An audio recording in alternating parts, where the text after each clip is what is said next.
नमस्कार दोस्तों, स्वागत है आपका हमारे यूट्यूब चैनल पे। जैसा कि आपको पता है हम हमारे यूट्यूब चैनल में हम सीसेट को लेकर के जो कि उत्तराखंड पीसीएस एग्ज़ाम के लिए वैल्यूएबल है, उसे कंप्लीट कर रहे हैं। इसके अलावा ये अन्य सभी एग्ज़ाम को कवर करेगा जो उत्तराखंड में और अन्य स्टेट सिविल सर्विस एग्ज़ाम में पूछे जाते हैं। तो इसमें हम नंबर सिस्टम का पार्ट 3 आज कवर कर रहे हैं। इसमें हम प्रीवियस ईयर क्वेश्चन भी लेकर आ रखे हैं और कुछ प्रैक्टिस क्वेश्चन भी आपको करने को मिलेंगे। तो पहले 2 पार्ट में हमने सारे टाइप्स के लगभग क्वेश्चन कवर कर लिए थे। अब कुछ हम प्रैक्टिस सेट यहाँ पे सॉल्व करने वाले हैं, इन्हें फटाफट से देख लेते हैं। तो चलिए पहला क्वेश्चन को देखते हैं। इसने पूछा है कि 5 पेंसिल और 2 कॉपियों का मूल्य 225 है और 3 कॉपियों और 4 पेंसिल का मूल्य 320 है, तो एक पेंसिल की कीमत क्या है? तो बहुत ही आसान क्वेश्चन है, लेकिन इसको हम आसानी के साथ सॉल्व करने का प्रयास करेंगे। 5 पेंसिल यानी 5 पेंसिल और 2 कॉपियों का मूल्य यानी 2 कॉपीज़ का मूल्य 225 है, ये लिख लेते हैं, ठीक है। पेंसिल को हमने पी मान लिया और कॉपी को हमने सी लिख लिया। फिर पूछा है 3 कॉपियों का मूल्य यानी 3 कॉपी और 1 पेंसिल 3 कॉपियों का मूल्य और 4 पेंसिल की मूल्य 4 पेंसिल की मूल्य हमें दे रखी है 320। तो हमें पूछा है एक पेंसिल की कीमत क्या होगी? हमें एक पेंसिल की कीमत पूछी है। हम एक काम करेंगे, यहाँ पे या तो हम ये जो हमारे कोऑर्डिनेट्स हैं पी और सी, इनको हम इक्वल करने पड़ेंगे और फिर हम इक्वेशन 1 को इक्वेशन 2 से माइनस कर देंगे, ठीक है। तो अगर हम यहाँ पे देखें तो अगर इस इक्वेशन को हम 2 से मल्टीप्लाई करें और इस क्वेश्चन को हम 3 से मल्टीप्लाई करें, तो हमारे जो ये वाले कोऑर्डिनेट्स हैं यानी 2 3 जा 6 और 3 2 जा 6 ये इक्वल हो जाएंगे। और इसके इक्वल होने के बाद हम इसको ईजिली कैंसिल आउट कर लेंगे और हमें यहाँ पे p की ईजिली वैल्यू मिल जाएगी। तो चलिए देखते हैं। तो पहली वाली इक्वेशन हमारी कुछ इस तरह से हो जाएगी। 3 से पूरी इक्वेशन को मल्टीप्लाई करेंगे हम, तो हो जाएगा 15p plus 6c equals to 3 पंजे 15 का 5 कैरी 1, 3 दूनी 6 और 1 7 और 3 दूनी 6 और 2 से मल्टीप्लाई करेंगे तो ये हो जाएगा 8p plus 6c equals to 3 0 का 0 3 2 2 0 का 0 2 2 जा 4 और 2 3 जा 6। अब इसको माइनस कर लीजिए, यह बचेगा 5, 7 में से 4 गया 3, ये हो जाएगा हमारा 0। माइनस कर रहे हैं ना हम, तो 6c से 6c कैंसिल आउट हो जाएगा, इसीलिए हमने इनके कोऑर्डिनेट्स को इक्वल किया, ठीक है। अब 15p में से 8p गया तो 7p बचा, 7p इक्वल टू 35। तो p की वैल्यू निकालनी है, तो p की वैल्यू आ जाएगी हमारी 7 पंजे 35, 5 आ रही है। तो एक पेंसिल की कीमत हमारी आ गई 5 और वही हमसे पूछा है। अगर हमें कॉपी का मूल्य पूछेगा तो हम ये p की वैल्यू जो है यहाँ पर, इसको यहाँ पुट कर देंगे। देखिए अगर हमें कॉपी का मूल्य पूछ रहा है वो, तो हम क्या करेंगे, एक पेंसिल की कीमत 5 आ गई, तो यहाँ पे इस वाली इक्वेशन में या इस वाली किसी भी इक्वेशन में हम वैल्यू को पुट करेंगे तो हम कॉपी की वैल्यू ईजिली निकाल सकते हैं। तो अगर हम p की जगह 5 पुट करके देखें तो 5 4 हो जाएगा 20 प्लस 3c इक्वल्स टू 320 और 3c इक्वल्स टू हो जाएगा 320 माइनस 20 दैट इज़ 300। ये 20 इधर माइनस में जाएगा और अगर हम 2 से इसको काटें तो ये 150 आ जाएगा। तो हमें कॉपी की कीमत भी पता चल गई कि कितनी है और पेंसिल की कीमत पता चल गई। फिलहाल यहाँ पे पेंसिल पूछा है तो आपका आंसर 5 हो जाएगा, हम आगे बढ़ जाएंगे, ठीक है। नेक्स्ट क्वेश्चन, इस क्वेश्चन में लिखा है कि सोहन एक बालक है और एक दिन कुछ पुस्तकें खरीदता है। एक दिन सोहन कुछ पुस्तकें खरीदता है, माना उसने एक्स पुस्तकें खरीदता है। अगले दिन इनकी 4 गुना, अगले दिन यानी सेकेंड डे इसकी 4 गुना बुक खरीद लेता है और तीसरे दिन 8 पुस्तकें खरीदता है और तीसरे दिन वो 8 पुस्तकें खरीदता है। 8 गुना नहीं लिखा हुआ है, 8 टाइम्स नहीं लिखा हुआ है, 8 पुस्तकें खरीदता है। यदि उसने कुल मिलाकर 38 पुस्तकें खरीदी और उसने टोटल जो बुक खरीदी वो कितनी खरीदी, 38। तो इनको प्लस कर लीजिए, 4x प्लस एक्स 5x और 5x प्लस 8 इक्वल्स टू 38। तो 5x की वैल्यू जो आएगी हमारा, 8 को इधर भेज देंगे माइनस में, यहाँ प्लस है तो इक्वल टू इधर साइन चेंज हो जाएगा। तो 38 माइनस 8 दैट इज़ 30, 5 से कैंसिल आउट करेंगे 6 आ जाएगा। तो पहले दिन उसने जो बुक खरीदी वो 6 खरीदी, दूसरे दिन खरीदी उसने 24। क्वेश्चन में क्या पूछा है देखते हैं। तो उसने दूसरे दिन कितनी पुस्तकें खरीदी, तो दूसरे दिन उसने 24 पुस्तकें खरीदी, तो आंसर हो जाएगा हमारा ए। नेक्स्ट क्वेश्चन है, इसे देखते हैं। नैनीताल से देहरादून जाने के लिए 5 बसें उपलब्ध हैं, यानी अगर नैनीताल से किसी आदमी को देहरादून जाना है तो 5 तरह से वो जा सकता है, 5 बसें उपलब्ध हैं। पूरा क्वेश्चन पहले पढ़ लेते हैं।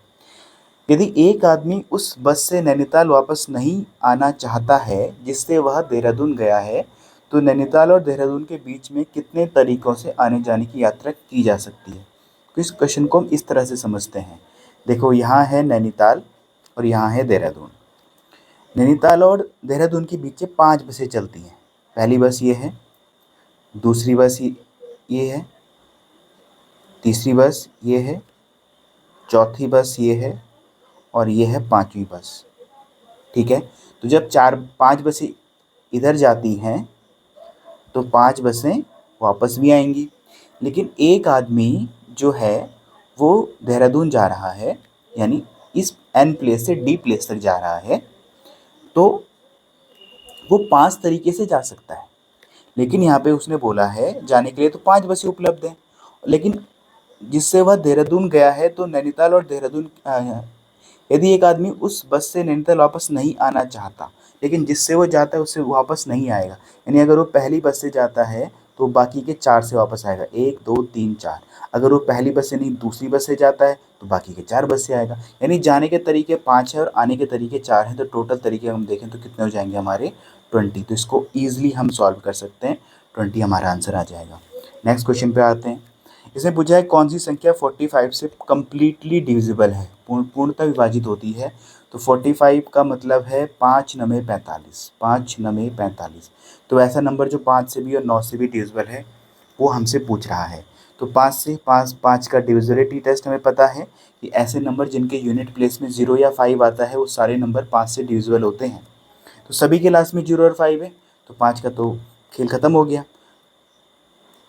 तो 9 का देखेंगे हम। 9 का डिविजिबिलिटी रूल क्या है? सभी नंबर का सम जो होगा, सभी नंबर को जोड़ के, सभी डिजिट को जोड़ के अगर आंसर आता है वो 9 का टेबल उसमें चले जाता है तो वही हमारा आंसर होगा। पहले नंबर को देखते हैं। 6 और 5 11 और एक 12 और 8 20 और एक 21, यानी पहले नंबर में 9 का टेबल नहीं जाता, तो पहला वाला आंसर नहीं होगा। दूसरे सी वाले में देखते हैं। 6 और 2 8 और 8 16 और 16 और 2 18। देखिए दोबारा, 2 और 2 4, 6 4 10 और 8 18, इसका सम 18 आता है और 18 में 9 का टेबल कम्प्लीटली चले जाता है, तो हमारे हिसाब से या मतलब आंसर ही सी हो जाएगा। इसमें देखते हैं 5 और 5 10 और 3 13, 13 3 16 और 16 और 3 19, इसमें नहीं जाएगा। 5 और 4 9 और 9 और 2 11, 11 और 6 17, इसमें भी नहीं जाएगा। तो सी हमारा आंसर हो जाएगा। नेक्स्ट क्वेश्चन पूछा है 2 की पावर 41 का 7 से भाग देने पर शेषफल क्या होगा? इन क्वेश्चन को एक बार पहले आप ट्राई कीजिए पॉज करके, उसके बाद हमारा सॉल्यूशन देखिए और इसको अभ्यास कीजिए लगातार। ठीक है, और साथ ही प्रैक्टिस करने के लिए आप एक मैथ्स रीजनिंग की कोई भी बुक ले लीजिए, किसी भी पब्लिकेशन की, अरिहंत की या फिर किरण पब्लिकेशन की ले लीजिए और लगातार इसका प्रयास करते रहिए, तो आप सी सेट में अच्छे स्कोर कर पाएंगे। इस वाले क्वेश्चन ने पूछा है 2 की पावर 41 को 7 से भाग देने पर शेषफल क्या बचेगा? तो 2 की पावर यहाँ पे 41 है और इसको डिवाइड करना है हमको 7 से। तो हम 2 की पावर को इस तरह से एक्सप्लेन करेंगे ताकि वो 7 के करीब आ जाए। जैसे एग्जांपल के लिए 2 की पावर अगर 3 देखें तो होता है 8, तो 8 7 के करीब आता है। और अगर मान लिया जाए कि 8 नंबर होता, 8 वो डिजिट होती और 7 का टेबल अगर 8 में देते तो हमारा रिमाइंडर जो बचता, शेषफल जो बचता वो 1 होता। तो 2 को तो हम इसी तरह 2 की पावर 3 लिख सकते हैं। ठीक है, लेकिन यहाँ पे पावर 41 है, तो 3 को आगे अगर हम एक्सप्लेन और करेंगे, यानी 3 का मल्टीप्लाई करेंगे हम, तो कितने तक हो जाएगा हमारा? तो अगर देखते हैं तो 2 की पावर 3 और इसकी पावर अगर हम 15 3 45 ज़्यादा हो जाएगा, 14 3 42 ज़्यादा हो जाएगा, 13 13 3 39, यानी किसी नंबर के ऊपर पावर होती है, जैसे कि a की पावर m की पावर n, तो ये हो जाता है a की पावर m इंटू n। ठीक है, m इंटू एन। तो यहाँ पर 2 की पावर 3 की पावर 13 को हमने लिखा है, तो हमने 2 की पावर 3 को का मतलब है 8, तो 8 में रिमाइंडर बचता है 1, तो पावर कितनी भी होगी सब में रिमाइंडर क्या बचेगा? 1 बचेगा रिमाइंडर, सब में रिमाइंडर 1 बचने वाला है। इसलिए हमने इसको इस तरह से तोड़ने का प्रयास किया है। 2 की पावर 3 उसको करीब लेके गए हम, जिससे हमने डिवाइड करना है, और उसकी पावर को हमने इसके करीब यानी 41 के करीब ले गए। ठीक है, ठीक है। तो हमने इसको इस तरह से फैक्टराइज किया, मतलब 2 की पावर को, कि ताकि हम 41 के करीब पहुंच सके। लेकिन अभी हम देख रहे हैं कि 3 की पावर 30, यहाँ पे हम देखा पावर के ऊपर पावर होती है तो पावर क्या से मल्टीप्लाई हो जाती है।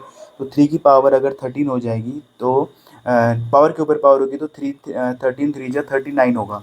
अभी भी हमारे पास 2 कम है, तो हम इसको ऐसे लिख सकते हैं 2 की पावर 2, 2 कम है हमारे पास। ठीक है, इस पूरे नंबर को हमने 7 से डिवाइड करना है। आप यहाँ तक आई होप समझ पाए होंगे। तो 2 की पावर, ये पूरा जो नंबर आएगा ये 8 है, और 8 की पावर कितनी भी हो वहाँ पे रिमाइंडर क्या बचेगा 1, तो इससे कोई फ़र्क पड़ता नहीं है। तो 2 की पावर क्या हुई 2 4, 2 की पावर 2 मतलब 2 की पावर 2 की वैल्यू होती है 4। और अगर हम 7 को 4 से डिवाइड करें तो रिमाइंडर 4 ही बचेगा। ठीक है, 4 ही रिमाइंडर हमारा बचने वाला है, तो इसका ए आंसर हो जाएगा। ठीक है, आई होप आप समझ पाए होंगे। कुछ ये चीज़ें हैं, ये आप इसको हम नेक्स्ट चैप्टर में कवर करेंगे पावर वाले। फ़िलहाल आप ये थोड़ा याद रख लीजिए कि पावर के ऊपर पावर होती है तो पावर क्या से मल्टीप्लाई हो जाती है, और अगर ए की पावर m है और यहाँ ए की पावर n है तो मल्टीप्लाई में पावर ऐड हो जाती है, जैसे कि हमने यहाँ पर किया 2 की पावर 3 की पावर 13, 2 की पावर 39 और 2 की पावर 2 दैट इज़ 2 की पावर 39 प्लस 2 दैट इज़ 41। तो हमने इस टर्म को इस तरह से एक्सप्लेन करके यहाँ पे लिख दिया है। ठीक है, नेक्स्ट क्वेश्चन देखते हैं।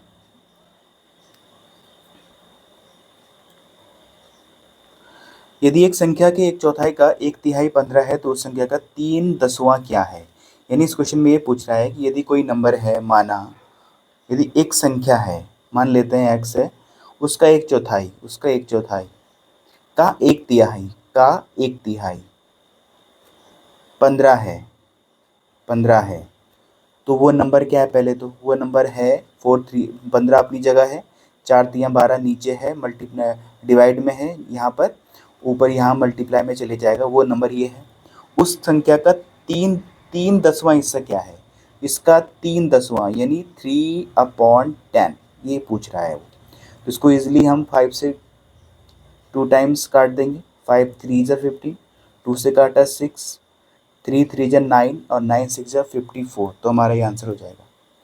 नेक्स्ट क्वेश्चन में आपको ये दिया है कि एक दो अंकों की संख्या का उसके अंकों की आपस में स्थिति को बदलने पर प्राप्त संख्या से अंतर 36 है, उस संख्या के दोनों अंकों के बीच में अंतर क्या है। इस क्वेश्चन को फिर से देखते हैं। क्वेश्चन में क्या बोला है, एक दो अंकों की संख्या है, यानी एक संख्या है 2 डिजिट वाली। फॉर एग्जांपल जैसे कि 26 2 डिजिट वाली नंबर है, ऐसी कोई नंबर है 2 डिजिट वाला, उसके अंकों की आपस में स्थिति बदलने पर प्राप्त संख्या से अंतर 36 है। जैसे कि एग्जांपल के लिए हमारे पास कोई नंबर है 62, और इसकी स्थिति बदलने पर, यानी इसमें जो यूनिट प्लेस है यानी इकाई का अंक और जो दहाई का अंक है, इसकी स्थिति बदल देंगे अगर हम, यानी इसको 26 लिखेंगे तो इसका जो डिफरेंस आता है, यानी इसमें से जो इस नंबर को माइनस करने पे आता है वो 36 आता है, ये क्वेश्चन में कह रहा है। ठीक है, तो हमसे ये पूछा है उस संख्या के दोनों अंकों के बीच का अंतर क्या है। तो इस क्वेश्चन को हम कैसे करेंगे, उस संख्या के दोनों अंकों के बीच का अंतर क्या है, कैसे करेंगे। मान लिया हमने कि इकाई का अंक हमारा है x, और जो हमारा डेसिमल प्लेस पे आएगा यानी दहाई का यूनिट प्लेस से हमारा x आ गया, और जो 10th प्लेस पे होगा वो हमारा y होगा। तो 10th प्लेस वाले नंबर को हम 10 से मल्टीप्लाई भी करते हैं, तो पहला ये नंबर हो गया हमारा। फिर उसके बाद अगर हम इसको इंटरचेंज करेंगे तो y यूनिट प्लेस पे आ जाएगा और यहाँ आ जाएगा हमारा x चेंज करने पर। ठीक है, इस तरह से समझिए। जैसे हमने कहा, माना कोई नंबर ले लिया हमने 25, तो 5 x की जगह और y 2 की जगह इंटू 10। अब 10 2 जा 20 और प्लस 5 25, तो ये इस तरह से इसको लिखते हैं। ठीक है, तो ये पूछा है उस संख्या के दोनों अंकों के बीच का अंतर पूछा है, उस संख्या के दोनों अंकों के बीच का अंतर पूछा है। ठीक है, तो हम यहाँ पे क्या करेंगे, यहाँ पे हम पहली वाली डिजिट से दूसरी वाली डिजिट को माइनस करेंगे। ठीक है, तो 10y प्लस एक्स माइनस का 10x प्लस वाई। ठीक है, तो ये हो जाएगा 10y प्लस का x माइनस का 10x माइनस का y। तो ये 10y में से y गया तो 9y बचा, और x minus 10x that is 9x। अगर हम 9 को कॉमन ले लें तो ये y माइनस एक्स होगा। और ये कह रहा है कि यहाँ पे जो डिफरेंस है वो 36 का है, तो 36 यहाँ लिख दिया हमने इक्वल करके, ठीक है। 9 से 36 काटेगा तो कितना आया, 4 आया। तो उन दोनों डिजिट के बीच का जो डिफरेंस है यानी y माइनस एक्स, दोनों की डिजिट के बीच का डिफरेंस वो कितना आ रहा है, 4। तो हमारा आंसर हो जाएगा 4। आई होप आप इस क्वेश्चन को समझ पाए होंगे, ठीक है। नेक्स्ट क्वेश्चन पे चलते हैं। इस क्वेश्चन ने पूछा है कि एक संख्या को 357 से भाग देने पर 39 शेष बचता है, तो यदि उसी नंबर को 17 से भाग देंगे, किस नंबर को, जिस नंबर को 357 से डिवाइड किया, 39 कैरी बचा, रिमाइंडर बचा, सॉरी। एग्जाम्पल के लिए अगर मैं कहता हूँ कि कोई नंबर है मतलब किसी नंबर को 7 से डिवाइड करने पर 2 रिमाइंडर बचता है। फॉर एग्जांपल 7 से हमने किसी नंबर को डिवाइड किया और 2 रिमाइंडर बचा, तो इसका मतलब वो नंबर 7 और 2 9 है। देखिए 7 को डिवाइड कीजिए, 7 से डिवाइड कीजिए तो 2 रिमाइंडर बचेगा कि नहीं बचेगा। तो आपको अगर वो नंबर पता करना है तो इन दोनों को ऐड कर दीजिए, ठीक है। तो ये ऐड करने कितना होगा, 9 और 7 16 का 6 कैरी 1, 5 3 8 और 1 9 और 3, ठीक है। यदि उसी संख्या को 17 से भाग दिया जाए, यानी इस संख्या को 17 से अगर भाग दिया जाए तो कितना शेष यानी रिमाइंडर बचेगा, तो 17 दूनी 34, ये हुआ 5, ये 6 और 17 दिए 51 यानी 5। रिमाइंडर 5 बचा, हमारा आंसर आ गया, ठीक है। नेक्स्ट क्वेश्चन पे चलते हैं। इस क्वेश्चन ने बोला है कि 4 संख्याएं दी हुई हैं, प्रथम 3 का जो गुणनफल है वो 385 है तथा अंतिम 3 का गुणनफल 1001 है। पहली और चौथी संख्या क्या है। बहुत ही अच्छा क्वेश्चन है, देखो कैसे करेंगे इसे। 4 संख्याएं दी हुई हैं, यानी 4 संख्या हमारे पास जो है, मान लेते हैं ए बी सी डी ये संख्याएं हैं। प्रथम 3 का मल्टीपल इतना है, प्रथम 3 यानी ए बी सी का मल्टीपल जो है, इसको अच्छे से लिखते हैं, A multiply B multiply C जो है वो है हमारा 385।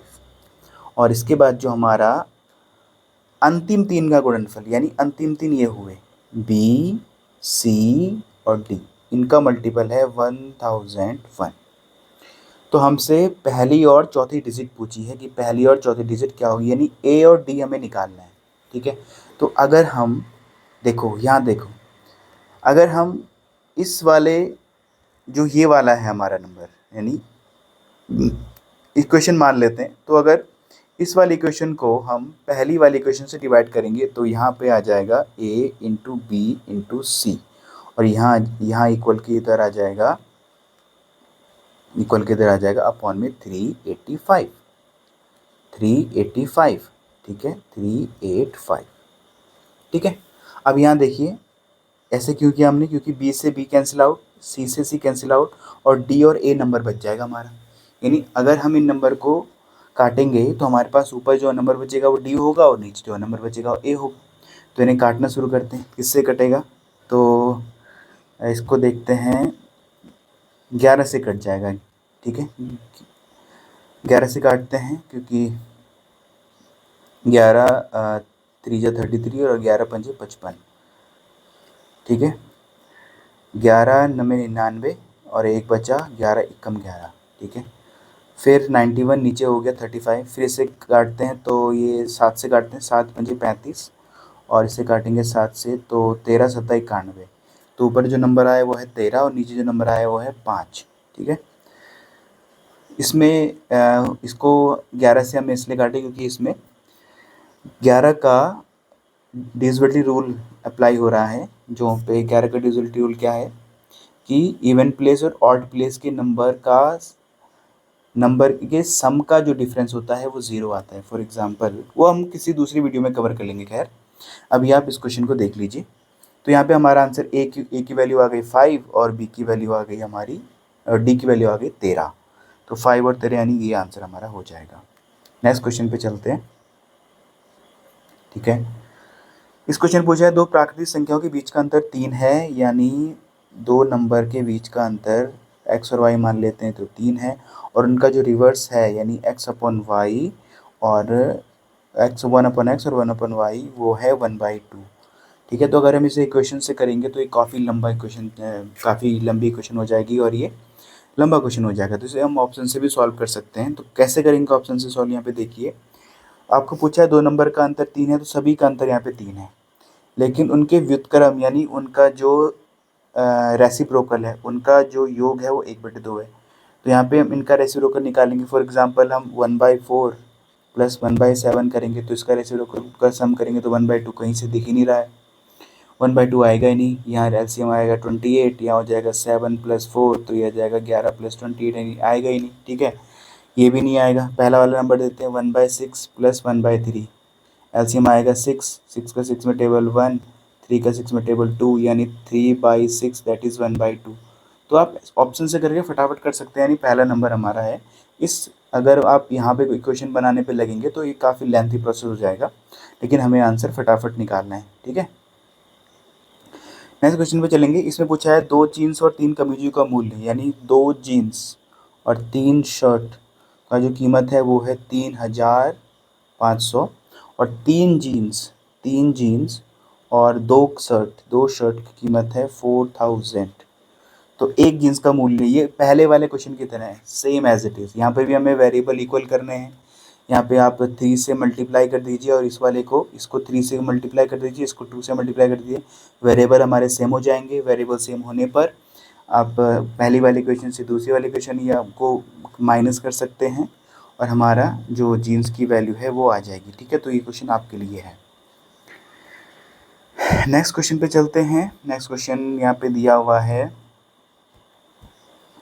3 संख्याओं का औसत 28 है और पहली संख्या दूसरी संख्या की आधी है, और तथा तीसरी संख्या दूसरी संख्या की 2 गुना है। तो हम यहाँ पे ये 3 संख्याएं हैं, ठीक है, और तीनों का जो औसत है वो 28 है। देखते हैं क्वेश्चन में क्या बोला है। पहली संख्या दूसरी संख्या की आधी है तथा तीसरी संख्या दूसरी संख्या की 2 गुनी, यानी जो बात चल रही है पहली और तीसरी संख्या की, वो दूसरी संख्या की रिस्पेक्ट में चल रही है। फिर से देखेंगे, पहली संख्या दूसरी संख्या की आधी, तीसरी संख्या दूसरी संख्या की 2 गुनी। तीसरा जी संख्या है यहाँ पर, जो तीसरी संख्या जो आएगी वो दूसरी की 2 गुनी है। यानी अगर इसको हम अगर 2x मान लेते हैं तो ये वाली संख्या जो है, अभी 2x हमें क्यों माना, देखते हैं। तीसरी जो संख्या है, तीसरी संख्या दूसरी संख्या की 2 गुनी, तो तीसरी संख्या हो जाएगी हमारी 4x। पहली संख्या को बता रखा है पहली संख्या दूसरी संख्या की आधी है, तो ये हो जाएगी x। अगर हम इसे x मानते इसको तो x/2 पुट करना पड़ता है। इसको अगर x लेते तो ये हो जाएगा 2x और ये हो जाएगा x/2। अब यहाँ पे भी ऐसे भी कर सकते हैं और ऐसे भी कर सकते हैं, तो जो आपको कंफर्टेबल लगे। तो अगर हम तीनों नंबर को ऐड करें तो हो जाएगा 4 और 2 6 और 1 7x। ठीक है, और 3 संख्याओं का औसत 28 है, यानी उन 3 संख्या का औसत अगर 28 है एवरेज, तो उन 3 संख्या का टोटल जो नंबर होगा वो क्या होगा, 3 × 28 होगा। 7 से डिवाइड करो 4, तो x की वैल्यू आती है हमारी 12। ठीक है, तो हमसे पूछी है तीसरी संख्या क्या है, तो तीसरी संख्या क्या हो जाएगी, 12 चको 48। तो सीधा आंसर हमारा ए ऑप्शन पे है। ठीक है, ऐसे करेंगे। इसके बाद नेक्स्ट क्वेश्चन पे चलते हैं। तो ये काफ़ी आसान क्वेश्चन है, तो एक बार कोशिश कीजिए आप पहले पॉज करके अपने आप करने की। इस क्वेश्चन में पूछा है 2 संख्याओं का गुणनफल 5 है और एक संख्या 3/2 है। तो एक संख्या अगर 3/2 है तो दूसरी संख्या मान लीजिए x है और इनका गुणनफल 5 है। तो पहले ये वाला नंबर निकाल लेते हैं। तो x = हो जाएगा 2 डिवाइड में तो मल्टीप्लाई में जाएगा, तो 10/3, और 3 मल्टीप्लाई में डिवाइड में आ जाएगा। तो हमारे पास 2 नंबर मिल गए, पहला ये है और दूसरा ये है। ठीक है, अब पूछा है तो संख्याओं का योग क्या होगा, यानी हमको सिंपल से इनको प्लस करना है। ठीक है, एलसीएम 6 आ जाएगा, ये हो जाएगा हमारा 9, ये हो जाएगा हमारा 20। ठीक है, प्लस करेंगे तो हो जाएगा 29/6। तो कौन सा वाला आंसर हो जाएगा, 6 चौको 24 और 5 29/6, तो ऑप्शन डी हो जाएगा। ठीक है, नेक्स्ट क्वेश्चन पे चलते हैं। एक संख्या में से संख्या के 1/5वें भाग को घटाने पर 160 मिलता है, तो संख्या क्या है। बहुत आसान क्वेश्चन है। एक संख्या में से यानी संख्या x है, संख्या में से संख्या के 1/5, संख्या के 1/5, तो संख्या के 1/5 अगर माइनस करेंगे, संख्या के 1/5 अगर माइनस करेंगे तो घटाने पर कितना मिलता है, 160। तो पूछा है संख्या क्या है, तो ये हो जाएगा 5x minus x 4x upon 5 that is equal to 160। 4 से काटेंगे तो आपको हो जाएगा 40 और x इक्वल टू आ जाएगा हमारा 40 इंटू 5 दैट इज़ 200। तो हमारा आंसर हो जाएगा सी ऑप्शन। ठीक है, चलिए तो नेक्स्ट क्वेश्चन पे चलते हैं। इसमें पूछा है कि वह संख्या ज्ञात कीजिए जो 68624 के सबसे पास हो और 587 से विभाज्य हो, यानी इसके सबसे करीब। तो इसके सबसे करीब पहला नंबर है 68624, 68624 यानी ये वाला नंबर और ये वाला नंबर। तो 587 जो नंबर है इसके फैक्टर आप नहीं कर सकते क्योंकि एक प्राइम नंबर है, और इसमें आपको बारी बारी से इसमें डिवाइड करके देखना पड़ेगा। तो इतना ज़्यादा मुश्किल नहीं है, तो बारी बारी करके डिवाइड करके इसका आंसर कमेंट बॉक्स में बताइए। डिवाइड तो इजीली हो जाएगा, तो आप इसलिए डिवाइड, क्योंकि प्राइम फैक्टर में से तोड़ नहीं सकते तो हम बाकी नंबर्स का डिविजिबिलिटी रूल चेक नहीं कर सकते, तो इसका एक ही ऑप्शन है, आप इसको डिवाइड कीजिए। ठीक है, तो नेक्स्ट क्वेश्चन पे चलते हैं। इसमें बोला है यदि किसी फ्रैक्शन को के नोमिनेटर यानी अंश को 20% बढ़ा दिया जाए और डिनोमिनेटर यानी हर को 20% घटा दिया जाए, तो जो हमारा फ्रैक्शन होता है वो 9/10 आ जाता है। तो वो फ्रैक्शन क्या है इनमें से? तो मान लेते हैं कि फ्रैक्शन हमारा x/y है। ठीक है, और 20% बढ़ाना है तो 100 मान लेते हैं, 100x मान लेते हैं, इसको ज़्यादा अच्छा रहेगा, और इसको भी 100y मान लेते हैं। तो 20% बढ़ाना यानी 100 में 20 बढ़ाना है, 100 का 20% 20 ही होगा। तो ये कुछ ऐसा हो जाएगा 120x, और 20% घटाना है तो 100 में से 20 घटा तो 80y इक्वल्स टू हो गया हमारा 9/10 दिया हुआ है। तो हमें x/y की वैल्यू निकालनी है ऐसे, तो 0 से 0 काट दो पहले, तो 4 से 2 काट दो, 4 से 3 काट दो, 3 से 9 को काट दो, और 2 से 10 को काट दो 5। तो x/y आ गया 3/5, हमारा आंसर आ गया डी ऑप्शन। नेक्स्ट क्वेश्चन देखिए। इस क्वेश्चन में देखिए कि एक परीक्षा में एक प्रश्न में किसी राशि को, किसी अमाउंट को 5/7 निकालने को कहा गया और उस विद्यार्थी ने भूलवश 5/17 निकाल दिया, जो कि सही उत्तर से 50 कम था। तो वह अमाउंट पूछिए कौन सी होगी। तो इसे कैसे करेंगे हम?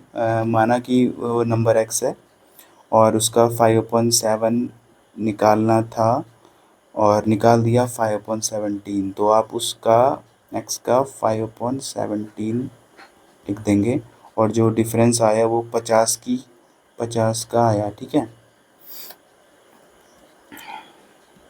यानी जो हमारी एरर हुई वो 50 की हुई। तो यहाँ से हम 5x ऊपर आ रहा है तो कॉमन ले लीजिए 5x को। यहाँ हो जाएगा 1/7 माइनस 1/17 इक्वल्स टू 50। ठीक है, 5x अपनी जगह एज इट इज़ रहेगा। इसे हम सॉल्व करेंगे तो 17 इंटू, ये हमारा एलसीएम हो जाएगा, यहाँ हो जाएगा 17 माइनस 7 इक्वल्स टू 50। 5 से काट दीजिए 50 को, 10 टाइम्स 10 में से 7 गया, x अपनी जगह आ जाएगा, 10 में 7 गया 10, और नीचे हमारा हो जाएगा 17, 7 इंटू 17 इक्वल्स टू हो जाएगा 10। तो 10 से 10 कैंसिल आउट, तो x की वैल्यू हो जाएगी हमारी 7 इंटू 17। 17 सतह होता है हमारा 119। ठीक है, 17 छः 102, 17 7 119, तो ये ऑप्शन हमारा सही हो जाएगा। इस क्वेश्चन में हमसे पूछा है किसी संख्या को भाजक द्वारा भाग देने पर शेषफल 24 आता है।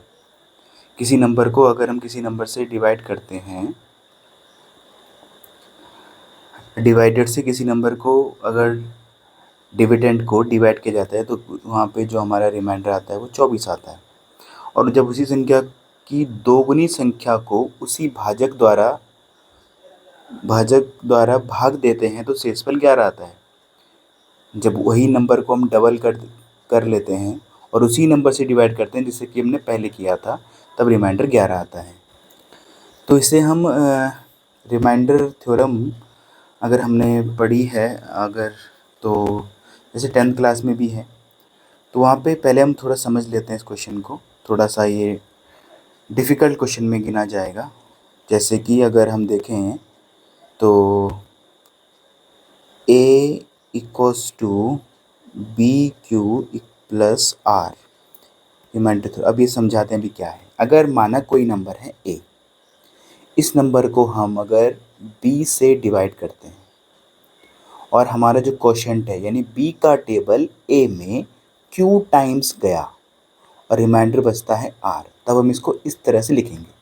यहाँ पे समझ नहीं आया, इस तरह से समझते हैं। माना जो नंबर है a वो है 7 और जो b नंबर है वो है 2। अब 2 का टेबल जो 7 में गया वो कितनी बार गया, 3 बार गया। 3 दूनी 6 और रिमाइंडर कितना बचा, 1। तो इसको क्या ऐसे नहीं लिख सकते हम, 7 इक्वल्स टू बी की जगह 2 और जितनी बार टेबल गए यानी q that is 3 plus r that is 1। तो ये इस तरह से लिखा जा सकता है, ठीक है, इस तरह से लिखा जा सकता है। तो इस क्वेश्चन को देखते हैं अब, ठीक है, इस क्वेश्चन को देखते हैं अब।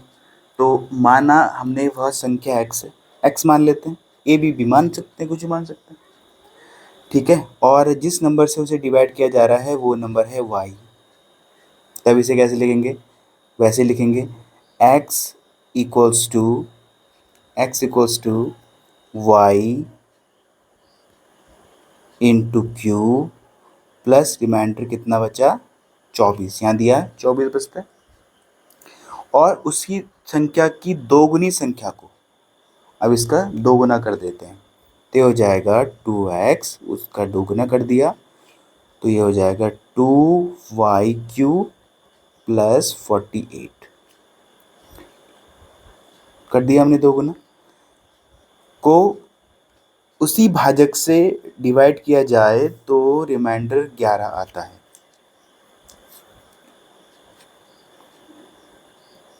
ठीक है। तो इस नंबर को हमने इस तरह लिखा है, तो हम उसी नंबर से डिवाइड करेंगे दोबारा से। वही नंबर हमारा y है, y से कर रहे थे तो y से करेंगे, इसको भी y से करेंगे। तो ये वाला नंबर आप देख रहे हैं तो y से पूरा तरह से डिवाइड हो जाएगा ये। तो यहाँ पर देखिए, यहाँ बचा 48/y। अब हम यहाँ से ऑप्शन की हेल्प लेते हैं। तो y की जगह क्या प्लेस करें कि रिमाइंडर 11 है। अगर y की जगह 13 पुट करते हैं तो 13 दूनी 26, 13 तिया 39, तो हमारा रिमाइंडर बचेगा 9, नहीं होगा। 37 देखते हैं तो 37 का डिवाइड करेंगे तो हाँ 11 बच रहा है, इसमें तो बच रहा है। और 35 का करेंगे तो यहाँ पे बच रहा है 13, ये नहीं होगा। और 59 हमारा ज़्यादा हो गया, तो यहाँ पे 37 हमारा आंसर हो जाएगा। बस आपको ये ध्यान रखना है रिमाइंडर थ्योरम का, ठीक है, इससे आपका क्वेश्चन ईजिली हो जाएगा। नेक्स्ट क्वेश्चन है, किसी संख्या के 1/8 व 1/11 का योग 57 है तो वह संख्या क्या है। किसी संख्या के 1/8 व 1/11 का योग कोई नंबर है, ठीक है, मान लें या वो नंबर x है, उसका 1/8 यानी x/8 और 1/11 यानी x/11 का योग 57 है। तो आसान है, कोई कठिन नहीं है नहीं, इनका आराम से x को आप कॉमन ले सकते हैं। 1/8 प्लस 1/11 को सॉल्व कीजिए, एलसीएम आ जाएगा 88, यहाँ आ जाएगा 11 प्लस 8, यहाँ आ जाएगा 57। 11 प्लस 8 होता है हमारा 19/88 इक्वल्स टू 57। एक्स अपनी जगह, 19 तियाँ 57, एक्स की वैल्यू 3 इंटू 88 यानी 3 × 24 का 4, कैरी 1, 3 × 24 और 1 25, 254, 3 × 24 का 4 कैरी 2, सॉरी, टू 280, 3 8 जा 24 और 264 यहाँ पे आंसर हो जाएगा। जल्दबाजी में 254 हो गया था। तो ठीक है, इस तरह से इन क्वेश्चन को डील करेंगे। तो इन क्वेश्चन को आप कीजिए, और जो भी आपकी क्वेरीज अगर डाउट वगैरह होते हैं तो आप कमेंट सेक्शन में अपने डाउट्स पूछिए।